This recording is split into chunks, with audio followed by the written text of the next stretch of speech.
Hello students, welcome to our YouTube channel Aadhunik JEE an initiative of Aadhunik digital classes. Previous class में हम लोगों ने देखा था कि कूलॉम्स लॉ क्या होता है, उससे जुड़े कुछ पॉइंट्स देखे थे।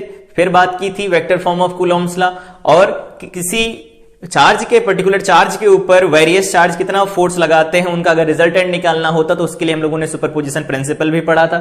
साथ में इलेक्ट्रोस्टैटिक इक्विलिब्रियम के बारे में बात की थी और पेंडुलम प्रॉब्लम के साथ कैसे डील कर सकते हैं उनके बारे में बात की गई।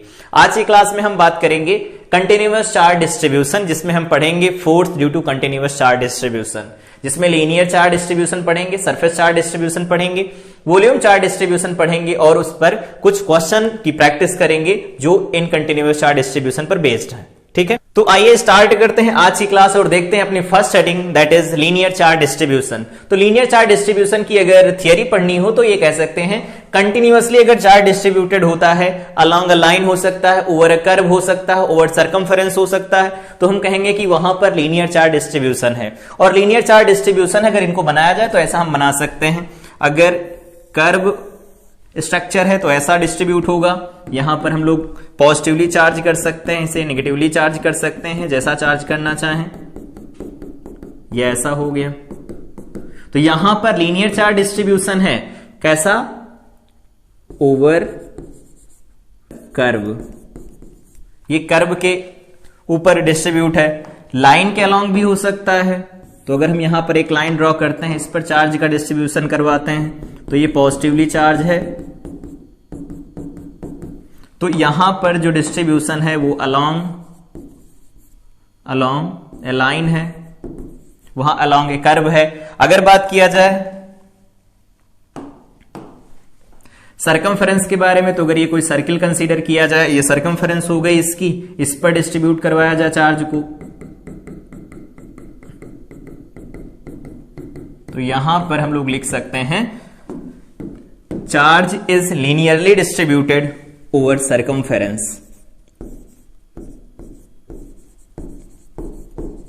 सरकमफेरेंस, तो सरकमफेरेंस के ऊपर चार्ज डिस्ट्रीब्यूटेड है, यहां पर लाइन के अलोंग चार्ज डिस्ट्रीब्यूटेड है, यहां कोई कर्व स्ट्रक्चर है उसके ऊपर चार्ज डिस्ट्रीब्यूटेड है। तो यहां पर लीनियर चार्ज डिस्ट्रीब्यूशन में हम ये मान करके चलते हैं कि जिस पर भी चार्ज डिस्ट्रीब्यूशन कराया जाता है उसकी थिकनेस बहुत कम होती है, मतलब उसे हम कंसीडर नहीं करते। अगर इस लाइन के अलोंग जो चार्ज डिस्ट्रीब्यूशन कराया गया है, अगर यहां कोई पॉइंट कंसीडर किया जाए, यहां पर let's suppose point P consider करते हैं, तो पी पॉइंट जो यहां पर होगा उस पर अगर हम कोई चार्ज रखते हैं, सपोज क्यू नॉट चार्ज रखा जाए, तो क्यू नॉट चार्ज जो फोर्स एक्सपीरियंस करेगा वो इधर जो चार्ज डिस्ट्रीब्यूटेड होंगे उनकी वजह से एक्सपीरियंस करेगा जो उधर की साइड डिस्ट्रीब्यूटेड है, लेकिन इधर वाली थिकनेस को हम बहुत कम कंसीडर करते हैं। ठीक है, तो ध्यान, तो ये तीनों तरीके होते हैं जिनके अलोंग हम चार्ज का डिस्ट्रीब्यूशन करवा सकते हैं, लीनियर डिस्ट्रीब्यूशन है। अगर लीनियर डिस्ट्रीब्यूशन होता है तो इसके लिए एक टर्म डिफाइन किया जाता है, that is linear charge density. तो यहां पर हम लोग लिखना चाहते तो लिख सकते हैं linear charge density.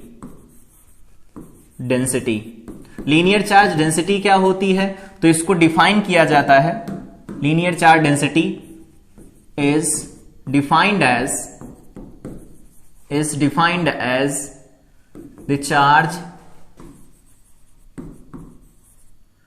distributed per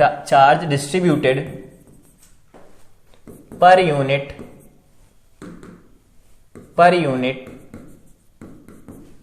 the charge distributed per unit length। Charge per unit length अगर डिस्ट्रीब्यूट होता है तो हम कहते हैं वो लीनियर चार्ज डेंसिटी होगी। अगर बात किया जाए लीनियर चार्ज डेंसिटी को किससे डिनोट किया जाता है, तो यहां याद रखेंगे लीनियर चार्ज डेंसिटी को लैम्डा से डिनोट किया जाता है, फार्मूला होता है dQ/dl। ये फार्मूला निकल के आता है। यूनिट क्या होगी तो यहां से देख सकते हैं, ये होता है कूलम, कैपिटल C से डिनोट करते हैं हम लोग, और ये जो L होगा उसे मीटर में डिनोट किया जाता है, तो कूलम पर मीटर हो जाएगी इसकी यूनिट। अब अगर यहां पर एक स्ट्रक्चर कंसीडर किया जाए या कोऑर्डिनेट सिस्टम कंसीडर करते हैं, ये ऐसा कोई सिस्टम है, कोऑर्डिनेट सिस्टम, और यहां पर एक लाइन है जिस पर चार्ज डिस्ट्रीब्यूटेड है, ये चार्ज डिस्ट्रीब्यूटेड है, ऐसा मान लेते हैं। अब अगर हमें इस कंटिन्यूअस चार्ज डिस्ट्रीब्यूशन की वजह से यहां पर अगर हमें कोई एलिमेंट कंसीडर करें जिस पर dq चार्ज है और इसकी लेंथ dl अगर हमें कंसीडर करनी हो, तो इसकी वजह से यहां का जो पोजीशन वेक्टर होगा, ये पोजीशन वेक्टर सपोज ये r1 वेक्टर है और एक पॉइंट यहां कहीं पर है, यहां कहीं पर एक पॉइंट है जिसका नाम हमने p रखा है और इस पर q नॉट चार्ज को रखा गया है, और यहां से इसको अगर हम मिलाते हैं तो एक पोजीशन वेक्टर इधर की तरफ मिलेगा और इसका पोजीशन वेक्टर दिया गया है हमें r वेक्टर। ये क्या है? r वेक्टर है। तो हमें ये बताना है कि छोटे से एलिमेंट चार्ज की वजह से p पॉइंट पर जो q नॉट रखा गया वो कितना फोर्स एक्सपीरियंस करेगा। तो अगर इसके लिए हम लोग फार्मूला लिखें तो कैसा लिख सकते हैं? अगर dq dl यहां पर लिखे गए हैं तो यहां इस फार्मूले से क्या लिख सकते हैं? जो भी dq होगा उसे लिखा जा सकता है lambda into dl। Lambda constant होगा अगर ये डिस्ट्रीब्यूशन यूनिफॉर्म होगा, अदरवाइज लैम्डा कांस्टेंट नहीं होगा। तो अगर हम लोग बात करें कि लैम्डा कांस्टेंट नहीं है फिर भी बात करना चाहते हैं, तो छोटा सा फोर्स अगर हम df लिखना चाहते हैं तो df की वैल्यू क्या लिखी जा सकती है? तो इसे हम लिख देंगे 1/4 पाई एप्सिलॉन नॉट, यहां पर हम लिखेंगे q इंटू क्यू नॉट। तो q मतलब इसके ऊपर चार्ज dq दिया गया है और इसके ऊपर कितना लिखा गया है? q नॉट लिखा गया है, डिवाइडेड बाय में r स्क्वायर बनेगा। r स्क्वायर क्या बनेगा? तो यहां से यहां के बीच का सेपरेशन होगा, वो सेपरेशन कितना लिखा जाएगा? तो हमने देखा था जब vector form of Coulomb's law पढ़ रहे थे कि अगर ये r1 वेक्टर ये r वेक्टर, तो इधर से इधर की साइड में जो वेक्टर बनता है वो होता है r vector minus r1 vector, इस तरह से लिखा जाता है। तो अगर यहां से लिखा जाए ये वैल्यू क्या आएगी? तो यहां लिख सकते हैं हम r vector minus r1 vector, ऐसा लिख सकते हैं। यहां क्यूब लगाना चाहें क्यूब लगा सकते हैं, यहां फर्दर लिख सकते हैं r vector minus r1 vector. ये बनेगा vector form of Coulomb's law.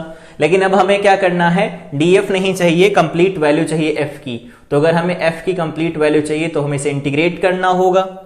वहां पर क्या होता था? पॉइंट चार्जेस जब होते थे, एक पॉइंट चार्ज यहां +2 कूलम, एक पॉइंट चार्ज यहां -3 कूलम, तो अलग अलग होते थे। यहां पर ऐसा नहीं कह सकते कि एक चार्ज यहां पर है फिर यहां पर है, यहां पर उनके बीच में फाइनाइट सेपरेशन, ऐसा बिल्कुल नहीं। कंटिन्यूअस चार्ज डिस्ट्रीब्यूशन है। तो कंटिन्यूअस चार्ज डिस्ट्रीब्यूशन है तो छोटे से एलिमेंट की वजह से हम लोगों ने लिखा।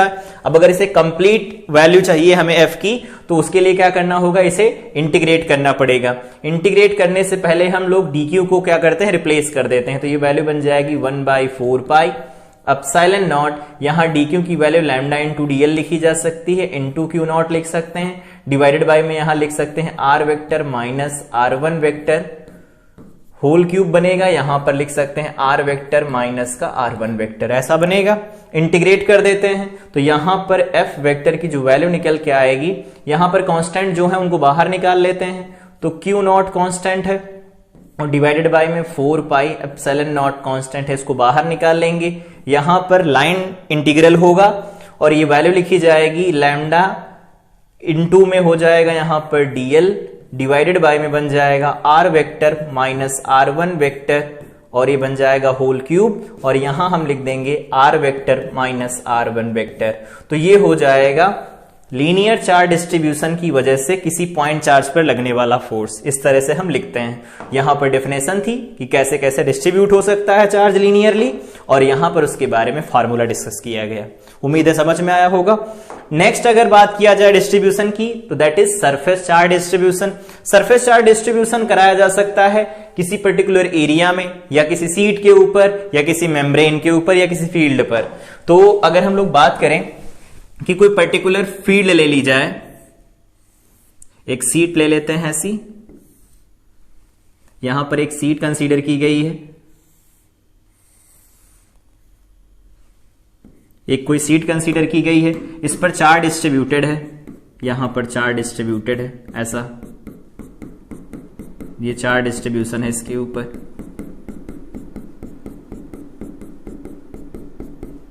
ये चार्ज डिस्ट्रीब्यूशन है। इस तरह किसी सीट पर चार्ज डिस्ट्रीब्यूट हो सकता है। या फिर अगर बात किया जाए कोई कंडक्टर है, यहां पर अगर हम कोई कंडक्टर कंसीडर करते हैं, इस पर भी चार्ज क्या होगा? सरफेस पर डिस्ट्रीब्यूट होगा। जब हम लोग प्रॉपर्टी ऑफ चार्जर डिस्कस कर रहे थे तो वहां भी पढ़ा था कि अगर कोई भी कंडक्टर या कंडक्टिंग ऑब्जेक्ट है उसको चार्ज डिस्ट्रीब्यूट कराया जाता है, उसके ऊपर चार्ज होता है, तो वो क्या होता है, उसके सरफेस के ऊपर डिस्ट्रीब्यूट हो जाता है। तो यहां पर ये कंडक्टिंग स्फीयर है, ध्यान रखेंगे, कंडक्टिंग स्फीयर है। कंडक्टिंग स्फीयर होगा तो उसकी सरफेस पर चार्ज डिस्ट्रीब्यूट होगा, तो सरफेस पर चार्ज डिस्ट्रीब्यूशन इस तरह से देख सकते हैं। ये कोई पर्टिकुलर सीट हो गई, ये हो गया कंडक्टिंग स्फीयर, इस तरह से चार्ज का डिस्ट्रीब्यूशन कराया जाता है सरफेस पर, या इसे हम एरियल चार्ज डिस्ट्रीब्यूशन भी कहते हैं। तो यहां लिखना चाहे तो लिख सकते हैं, इसे हम कहते हैं areal charge distribution, charge distribution भी कहा जाता है। तो इसे सरफेस चार्ज डिस्ट्रीब्यूशन कहा जाए या एरियल चार्ज डिस्ट्रीब्यूशन कहा जाए, दोनों सेम होते हैं। अब अगर इस सरफेस चार्ज डिस्ट्रीब्यूशन या एरियल चार्ज डिस्ट्रीब्यूशन की वजह से किसी पॉइंट चार्ज पर फोर्स निकालना हो तो कैसे निकालते हैं, उसके लिए देखो फिर से कंसीडर करते हैं हम लोग कोऑर्डिनेट सिस्टम। उसके पहले हम लोग यहां पर डिफाइन करते हैं surface charge density, surface charge density. तो अगर सरफेस चार्ज डेंसिटी के बारे में बात करें तो इसको हम सिग्मा से डिनोट करते हैं, और ये लिखी जाती है चार्ज पर यूनिट एरिया। तो यहां पर लिखेंगे चार्ज पर यूनिट एरिया, इस तरह से लिखा जाएगा। तो चार्ज पर यूनिट एरिया अगर लिखेंगे हम, तो यहां से इसकी यूनिट निकल के आ रही होगी, यूनिट निकल के आएगी कूलम पर मीटर स्क्वायर।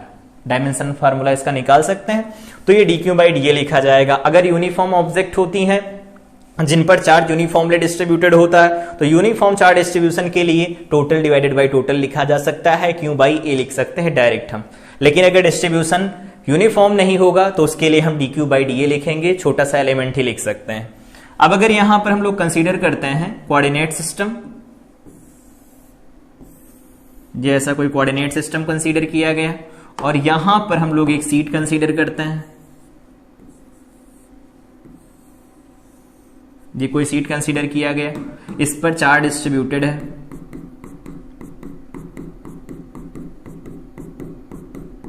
इस पर चार्ज डिस्ट्रीब्यूट करवाया गया है, ठीक है।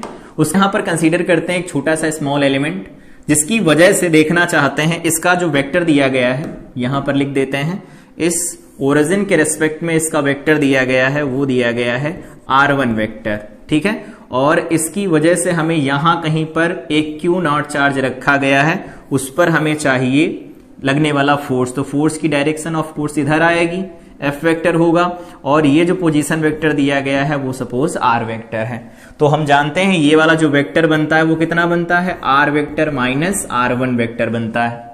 तो फोर्स लिखना चाहे तो लिख सकते हैं, फोर्स की वैल्यू कितनी बनेगी, तो यहां से लिख सकते हैं छोटा सा force dF is equal to, यहां लिखेंगे 1/4πε0, फिर लिखेंगे Q1 Q2, तो Q1 हो जाएगा हमारे पास, इस पर जो चार्ज होगा यहां पर लिखना चाहे तो लिख सकते हैं, इस छोटे से एलिमेंट के ऊपर जो चार्ज होगा dQ होगा, और इसका एरिया dA होगा।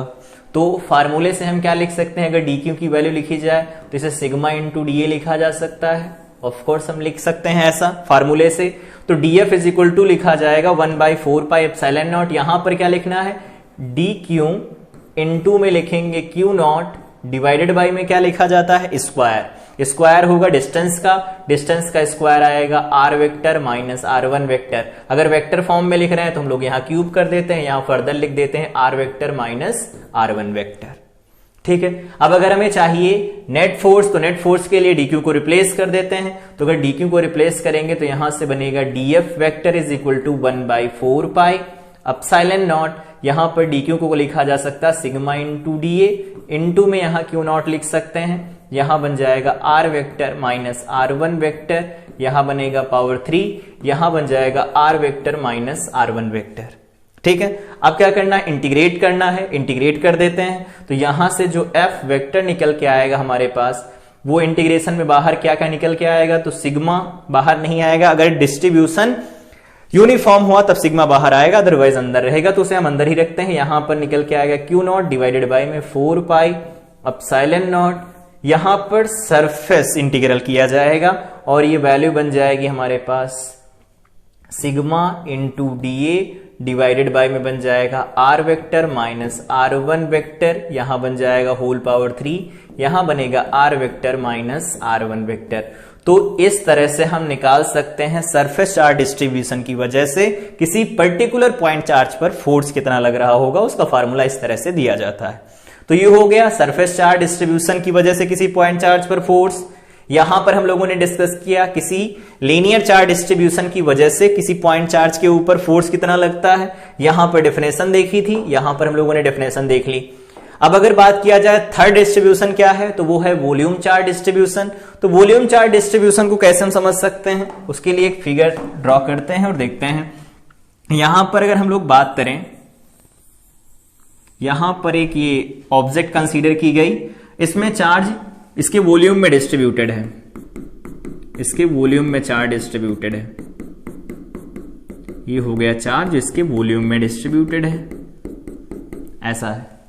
तो यहां पर अगर वॉल्यूम में चार्ज डिस्ट्रीब्यूटेड होगा तो हम ये कह सकते हैं कि अगर यहां पर्टिकुलर कोई एलिमेंट लिया जाएगा, जैसे यहां कोई पर्टिकुलर एलिमेंट लिया जाए, तो ये एलिमेंट कैसा होगा, तो ये एलिमेंट भी 3D एलिमेंट होगा।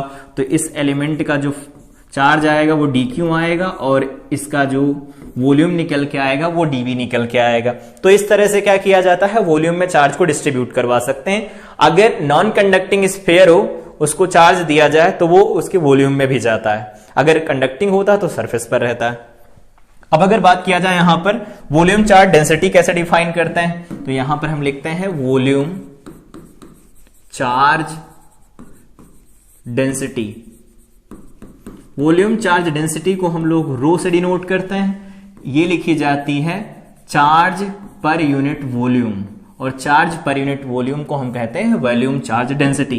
इसकी यूनिट क्या निकल के आएगी, देखो कूलाम पर मीटर क्यूब निकल के आएगी। डेफिनेशन लिखना चाहे बोर्ड के स्टूडेंट तो लिख भी सकते हैं, charge distributed per unit volume is volume charge density, it is denoted by rho and unit is coulomb per metre cube. ठीक है। अगर हम लोग अब बात करते हैं कि कोऑर्डिनेट सिस्टम यहां पर कंसीडर करते हैं और कोई ऑब्जेक्ट है जिसमें चार्ज डिस्ट्रीब्यूशन वॉल्यूम में किया गया है, जैसे भी हम लोगों ने कंसीडर किया था, ये कोई ऑब्जेक्ट है जिसमें चार्ज डिस्ट्रीब्यूशन वॉल्यूम में है, तो ये वॉल्यूम में चार्ज का डिस्ट्रीब्यूशन करवाया गया है,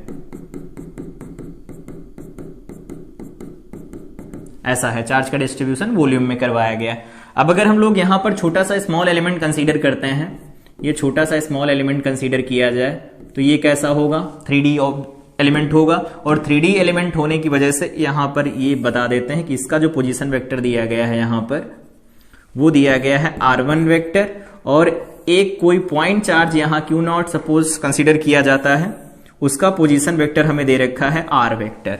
तो हम जानते हैं ये वाला वेक्टर क्या बनेगा, r vector minus r1 vector बनेगा। इस पर जो फोर्स लगेगा ऑफ कोर्स इसी डायरेक्शन में लगेगा, क्योंकि पॉजिटिव पॉजिटिव होंगे। अब अगर हम लोग बात करते हैं इस डिस्ट्रीब्यूशन की वजह से इस पर फोर्स कितना लगेगा, तो इस पर वॉल्यूम dv कंसीडर करेंगे, चार्ज dq होगा, तो ऊपर वाले फार्मूले से क्या लिखा जा सकता है, dq is equal to rho into dv, ऐसा हम लिख सकते हैं, छोटा सा चार्ज।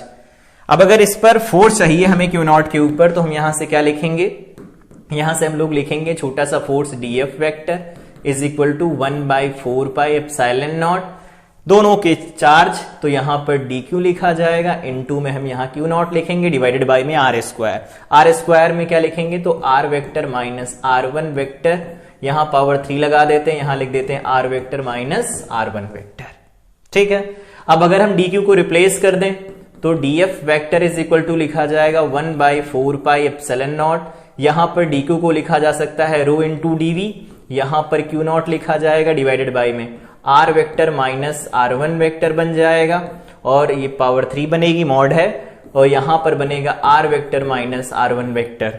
अब अगर हमें इसे इंटीग्रेट करवाना हो तो यहां पर f निकल के आएगा, वैल्यू बाहर निकल के आएगी Q0 डिवाइडेड बाय में 4 पाई एप्सिलॉन नॉट, यहां पर वॉल्यूम इंटीग्रल होगा। तो अगर वॉल्यूम इंटीग्रल होगा क्या रहेगा अंदर, तो रो इंटू dv रहेगा, डिवाइडेड बाय में यहां रहेगा r vector minus r1 vector, यहां पावर 3 बन जाएगा, ये बनेगा r vector minus r1 vector.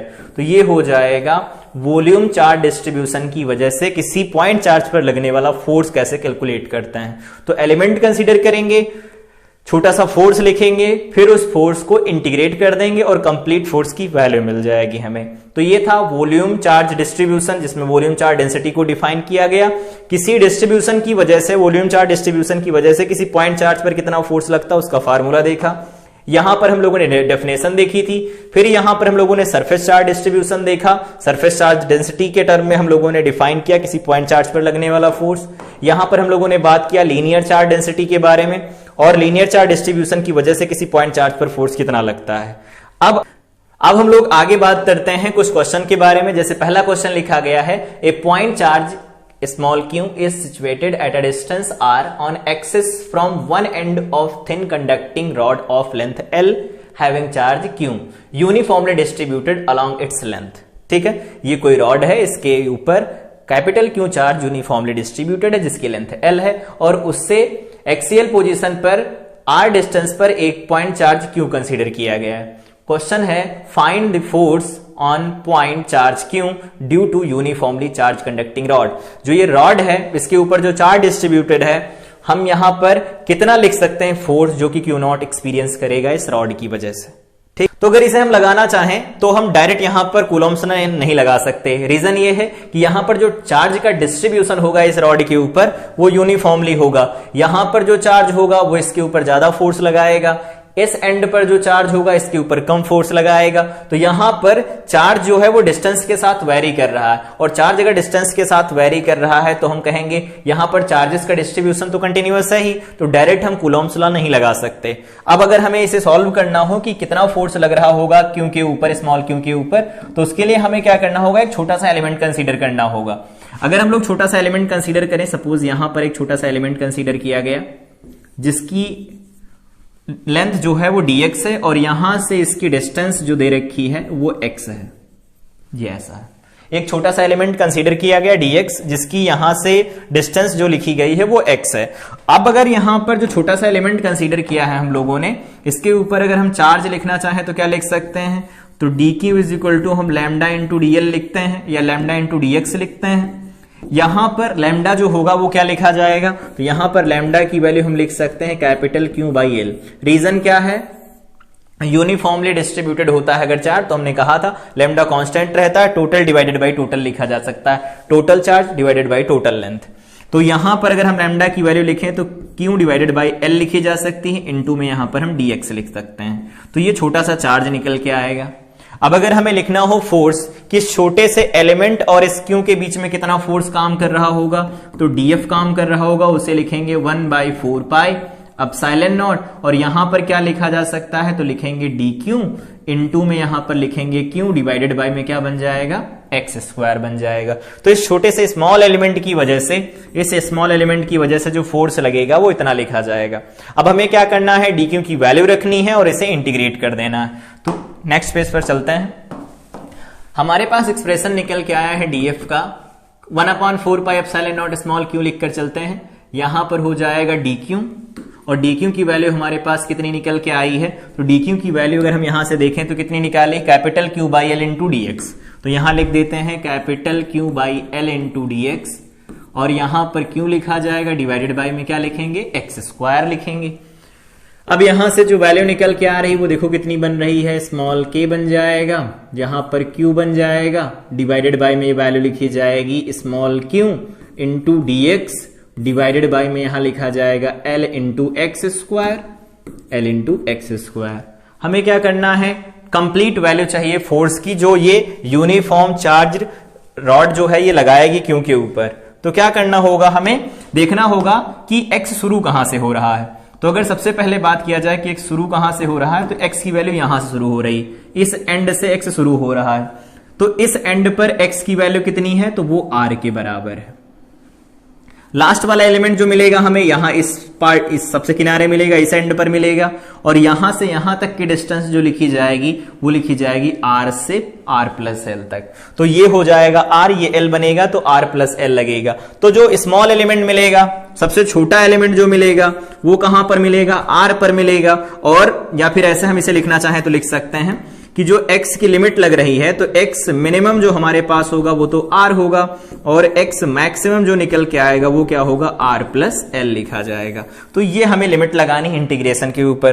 तो लगाते हैं लिमिट और वैल्यू निकाल लेते हैं। तो ये लिमिट क्या निकल के आएगी, यहां पर अगर हम लोग f लिखना चाहें तो क्या आएगा, जो कांस्टेंट उन्हें बाहर निकाल लेते हैं, k कांस्टेंट है, capital Q small q constant है, डिवाइडेड बाय में यहां l कांस्टेंट है।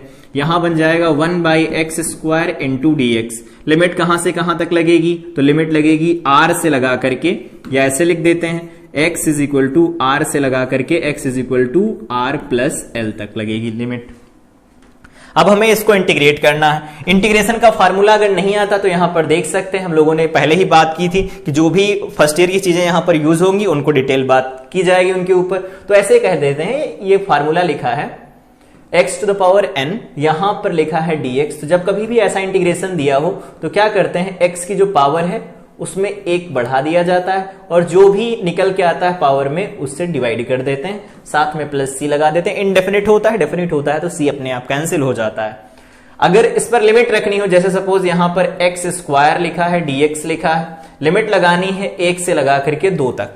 अगर हम इसका इंटीग्रेशन करें तो लिख सकते हैं x³ 3, क्योंकि देखो 2 में 1 जोड़ेंगे 3 बनेगा और जो 3 बनेगा उस 3 से डिवाइड करवा देंगे। अब इसके ऊपर लिमिट कहां से कहां तक लगानी, तो इस तरह से लिमिट लिखी जाती है, 1 से लगा करके 2 तक लिमिट जाएगी।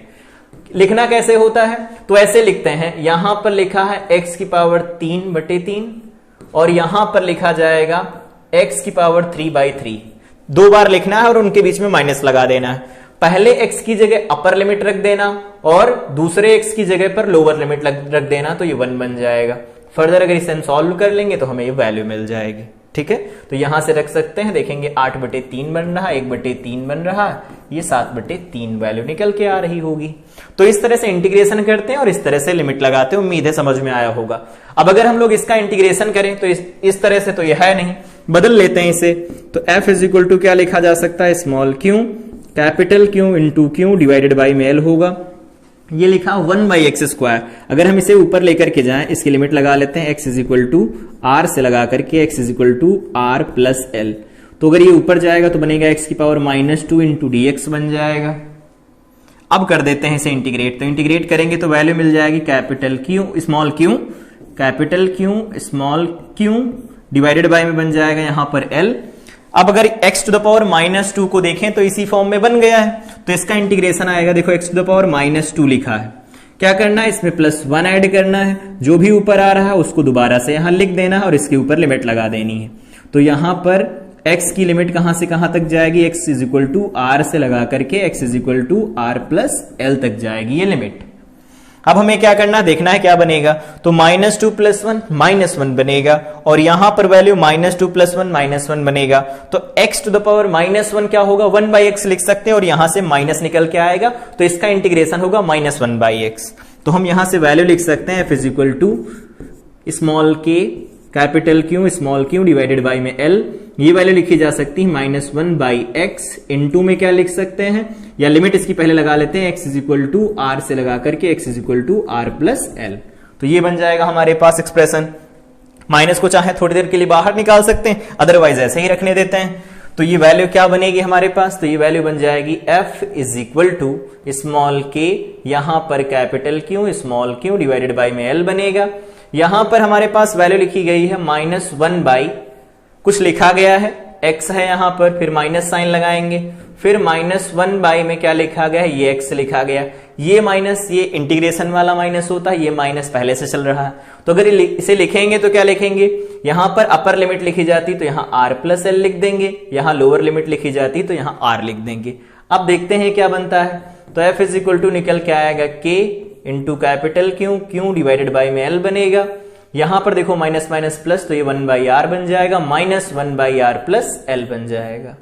फर्दर अगर हम इसे सॉल्व करते हैं तो f की वैल्यू क्या मिलेगी, k capital Q divided by में l, इसको मल्टीप्लाई करा देते हैं तो r plus l minus r divided by में हो जाएगा r into r plus l। ये ऐसा बनेगा। यहां से देखो r से r कैंसिल हो रहा है, तो ये वैल्यू क्या मिलेगी, और l जो बचेगा वो इस l से कैंसिल हो जाएगा। तो f की वैल्यू जो हमें मिलेगी k capital Q small q divided by में r, और यहां बन जाएगा r प्लस l। यहां पर इस फार्मूले का रिजल्ट ऐसे भी याद भी रख सकते हैं कि यहां पर फोर्स जो लिखा जाता है, कूलॉम्स फोर्स की जो वैल्यू होती है, F is equal to k capital Q1 Q2 या Q1 Q2 डिवाइडेड बाय में r स्क्वायर होता है। r को अगर हम दो अलग अलग पार्ट में बांटे तो इसे हम r मिनिमम लिख सकते हैं और एक लिख सकते हैं r मैक्सिमम। तो आर मिनिमम आर पर मिलेगी, R maximum R plus L पर मिलेगी और ये वैल्यू हमारे पास निकल के आएगी। ग्रेविटेशन में भी पढ़ते हैं, यहां भी पढ़ा जाता है चार्ज डिस्ट्रीब्यूशन की वजह से। वहां पर जब हम लोग पढ़ रहे होते हैं तो उस समय पर पढ़ते हैं मास डिस्ट्रीब्यूशन की वजह से, तो वहां कंटिन्यूअस मास का डिस्ट्रीब्यूशन देखा जाता है। तो ये क्वेश्चन उम्मीद है समझ में आया होगा कि कैसे क्या करना है। एक छोटा सा एलिमेंट लेना है, छोटा सा एलिमेंट कंसीडर करेंगे, उस एलिमेंट की वजह से जो क्यू पर फोर्स लग रहा होगा पहले उसकी वैल्यू लिखी जाएगी और उसकी वैल्यू लिखने के बाद फिर हम लोग देखेंगे कि जो x है वो मिनिमम कहां से कहां तक जा रहा है, तो मिनिमम और मैक्सिमम की लिमिट लिख लेंगे और यूनिफॉर्मली डिस्ट्रीब्यूटेड है तो उसके लिए हम डायरेक्ट टोटल बाय टोटल लिखेंगे, total charge by total length. उसके बाद में हम लोग उसे इंटीग्रेट करेंगे, इंटीग्रेशन के बाद हमें फाइनल रिजल्ट मिल जाएगा। अब इसके बाद अगले क्वेश्चन की तरफ अगर बढ़ें तो अगला क्वेश्चन दिया गया है, a thin fixed ring of radius A has a positive charge small q uniformly distributed over it. यहां पर एक रिंग दी गई, इसके ऊपर जो चार्ज डिस्ट्रीब्यूशन है वो कैसा है, यूनिफॉर्म है।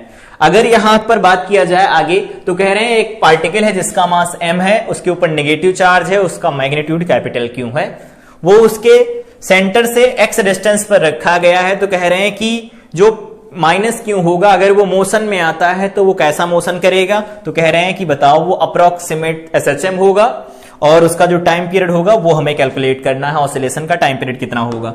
अब अगर हम लोग यहां से बात करें कि एक छोटा सा एलिमेंट अगर कंसीडर किया जाए इस रिंग के ऊपर, इस रिंग के ऊपर अगर छोटा सा एलिमेंट कंसीडर करेंगे तो उस पर जो यहां पर चार्ज प्लेस है उसके ऊपर जो फोर्स काम कर रहा होगा वो फोर्स कितना होगा, तो उस फोर्स के लिए हम यहां पर बनाते हैं, इस पर जो फोर्स लगेगा वो इस डायरेक्शन में लग रहा होगा, रीजन ये माइनस क्यू है और यहां पर जो छोटा सा एलिमेंट कंसीडर किया गया है वो प्लस है। तो यहां पर जो चार्ज डिस्ट्रीब्यूटेड है वो मान लेते हैं डी क्यू है और इसकी लेंथ यहां पर डीएल है, ठीक है, और ये जो फोर्स काम कर रहा है वो डीएफ है। तो अगर हम यहां पर इस एंगल को थीटा कंसीडर करते हैं तो इसके दो कंपोनेंट आएंगे, एक आएगा इधर डीएफ साइन थीटा, क्योंकि थीटा इधर नहीं लगा तो इसे हम साइन थीटा लिखेंगे, और एक कंपोनेंट आएगा इस डायरेक्शन में जो कि होगा डीएफ कॉस थीटा। ये वैल्यू बनेगी हमारे पास। अगर कंपोनेंट देखना चाहते हैं तो ऐसा देख सकते हैं, अगर ये एफ है यहां पर इसके दो कंपोनेंट चाहिए हमें, ये एंगल थीटा है तो जिसके साथ थीटा लगा होता है वो एफ कॉस थीटा होता है, जिसके साथ थीटा नहीं लगा होता है वो साइन थीटा होता है। इस तरह से कंपोनेंट किए जाते हैं। अब अगर यहां पर देखा जाए कि F sine theta D F sine theta है और ये डी एफ कॉस थीटा है, जैसा एलिमेंट ऊपर कंसीडर किया हम लोगों ने वैसा ही अगर एलिमेंट नीचे कंसीडर करते हैं, यहां पर भी कंसीडर किया जाए एलिमेंट, तो उसकी वजह से क्या होगा, उसकी वजह से यहां पर हम लोग देख सकते हैं कि जो ये पॉइंट चार्ज रखा गया है माइनस क्यू, इस पर जो फोर्स लगेगा वो डाउनवर्ड डायरेक्शन में लगेगा, डाउनवर्ड डायरेक्शन में लगेगा इस तरफ।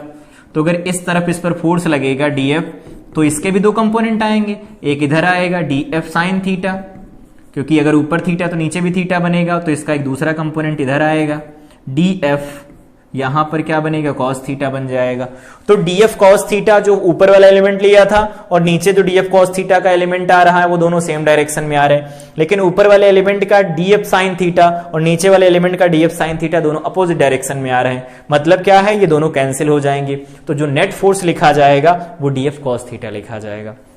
लेकिन डीएफ कॉस थीटा तो हम बाद में निकालेंगे, पहले हमें डीएफ की वैल्यू चाहिए। तो अगर हम डीएफ निकालना चाहते हैं तो क्या होता है, small Q Q1 Q2 divided by R square. तो Q1 मतलब इसे हम डी क्यू लिख देंगे, यहां पर हम लोग कैपिटल क्यू लिख देंगे क्योंकि माइनस क्यू कंसीडर नहीं करना, मैग्नीट्यूड लिख रहे हैं हम लोग, और डिवाइडेड बाय में क्या लिखा जाएगा, तो डिवाइडेड बाय में हम लिखेंगे डिस्टेंस का स्क्वायर। सपोज इस डिस्टेंस को हम लोग मान लेते हैं आर, तो यहां पर ये वैल्यू हो जाएगी आर स्क्वायर, ठीक है। तो ये फोर्स हो गया।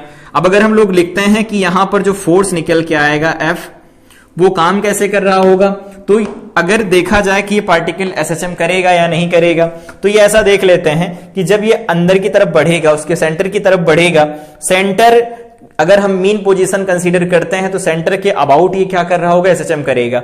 इधर क्या होगा, जब यहां पर इस साइड होगा, अगर रिंग ऐसे रखी हो, यहां पर पार्टिकल कहीं यहां पर है तो इस पर फोर्स अंदर की तरफ लग रहा है। जब ये सेंटर से इधर की तरफ होगा तो फोर्स इधर की तरफ लगेगा, अंदर की तरफ। तो ये क्या होगा, सेंटर के अबाउट क्या करेगा, ऑसिलेशन करेगा, सिंपल हार्मोनिक ऑसिलेशन होंगे, उनको हमें प्रूफ करना है। तो यहां पर जो ये फोर्स काम कर रहा है वो फोर्स कैसा है, तो ये फोर्स रिस्टोरिंग फोर्स है। तो अगर हम लोग यहां से बात करते हैं डी एफ, यहां पर कैसा होगा, रिस्टोरिंग फोर्स होगा। तो हम इसे लिखना चाहते हैं, कैसा लिखेंगे, तो माइनस साइन कंसीडर करके लिखेंगे, यहां पर स्मॉल क्यू लिखा जाएगा, ये वैल्यू डी क्यू लिखी जाएगी, क्यू लिखेंगे, डिवाइडेड बाय में आर स्क्वायर लिखेंगे। तो आर स्क्वायर की वैल्यू हमारे पास क्या निकल के आएगी, ए स्क्वायर प्लस में क्या होगा, यहां पर वैल्यू लिखेंगे हम एक्स स्क्वायर, स्क्वायर रूट होगा तो स्क्वायर करेंगे तो हट जाएगा स्क्वायर रूट। तो ये एफ रीस्टोरिंग बनेगा, माइनस साइन के साथ कंसीडर किया गया।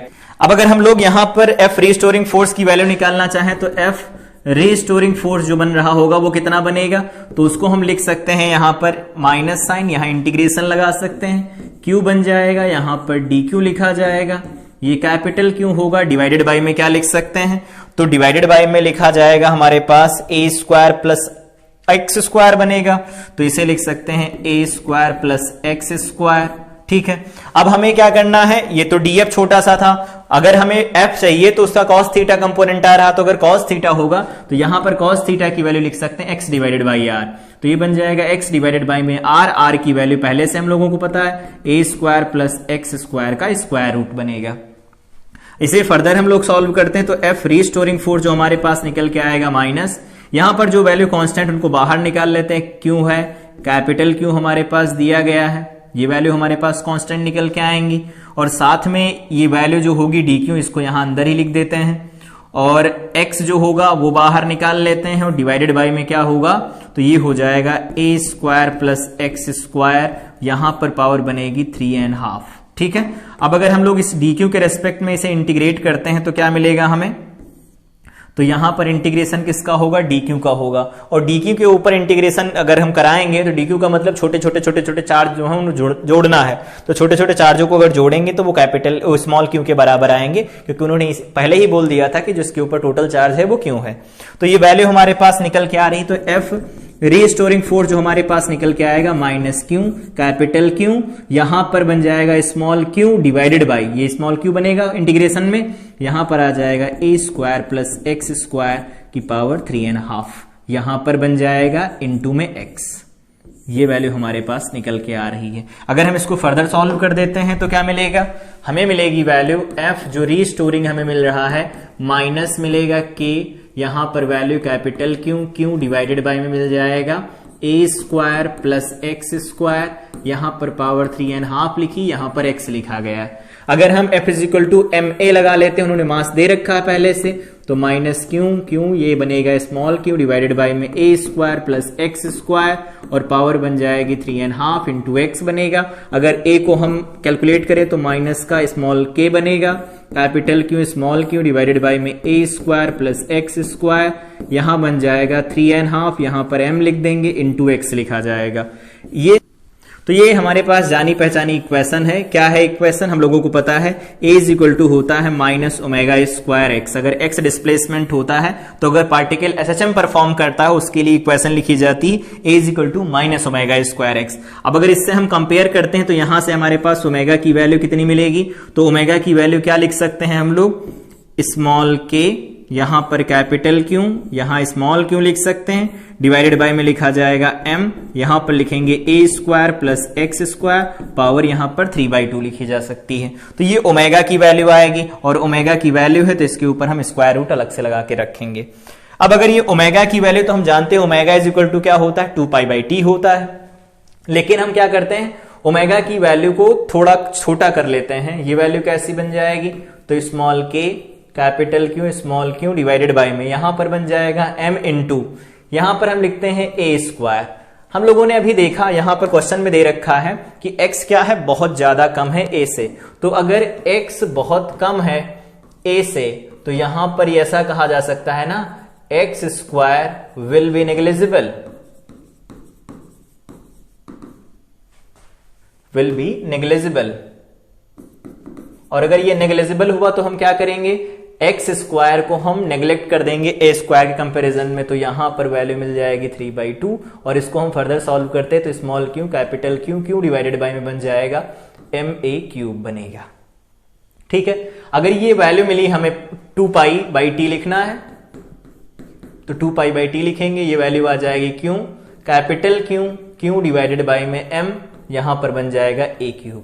तो t की वैल्यू क्या मिलेगी, तो मिल जाएगा 2π, यहां पर बन जाएगा ma³ डिवाइडेड बाय में k, यहां पर बन जाएगा capital Q into small Q, ये हमें वैल्यू मिल जाएगी। ठीक है, तो इस तरह से हम इस क्वेश्चन को बना सकते थे कि कैसे क्वेश्चन पूछा गया था और इसको कैसे डील करना था।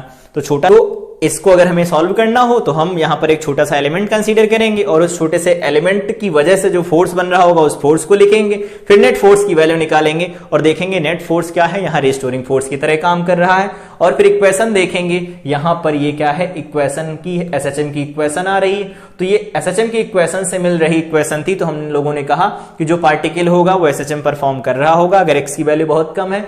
तो अगर परफॉर्म करेगा एसएचएम, वहां से हम टाइम पीरियड निकालेंगे तो उसकी वैल्यू लिखी जा सकती है 2 pi M A cube divided by में के, यहां पर क्यू कैपिटल क्यू इस तरह से लिख सकते हैं। अगर हम लोग इसे फर्दर सॉल्व करना चाहें तो लिख सकते हैं 2 पाई, यहां पर वैल्यू लिखनी चाहें तो हम लिख सकते हैं एम ए क्यूब, यहां पर लिखा जा सकता है 1/4 पाई एप्सिलॉन नॉट, यहां पर कैपिटल क्यू स्मॉल क्यू लिखा जा सकता है, तो ये पलट के ऊपर जाएगा तो ये बनेगा 2 पाई, यहां पर लिख सकते हैं 4 पाई एप्सिलॉन नॉट, और यहां पर लिखा जाएगा M A cube divided by में बनेगा कैपिटल क्यू स्मॉल क्यू। अब 2 पाई को अगर अंदर भेज देते हैं तो ये बन जाएगी वैल्यू 2 पाई, 1 मिनट, 2 पाई को अगर हम अंदर भेज देंगे तो ये वैल्यू हमारे पास बनेगी, ये वैल्यू बन जाएगी 2 जाएगा अंदर 4 बनेगा, 4 बनेगा 16, पाई अंदर जाएगा पाई स्क्वायर बनेगा, 1 पाई पहले से तो पाई क्यूब बन जाएगा, एम ए क्यूब बनेगा और डिवाइडेड बाई में क्यू कैपिटल क्यू लिखा जा सकता है स्क्वायर रूट के साथ। तो ये टाइम पीरियड निकल के आएगा ऑसिलेशन का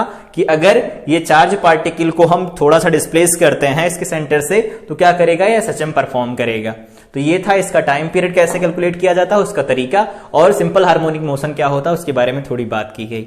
तो ये थी आज की क्लास, कंप्लीट क्लास, जिसमें हम लोगों ने बात किया कि अगर चार्ज कंटिन्यूअस डिस्ट्रीब्यूशन होता है तो उसकी वजह से किसी पॉइंट चार्ज के ऊपर फोर्स कैसे कैलकुलेट किया जाता है। नेक्स्ट क्लास में हम लोग बात करेंगे कूलॉम्स लॉ से रिलेटेड जो भी क्वेश्चन बनते हैं वो सब डिस्कस किए जाएंगे, साथ में हम जेई के पीवाईक्यूज भी डिस्कस करेंगे, प्रीवियस ईयर प्रॉब्लम के साथ भी डील किया जाएगा।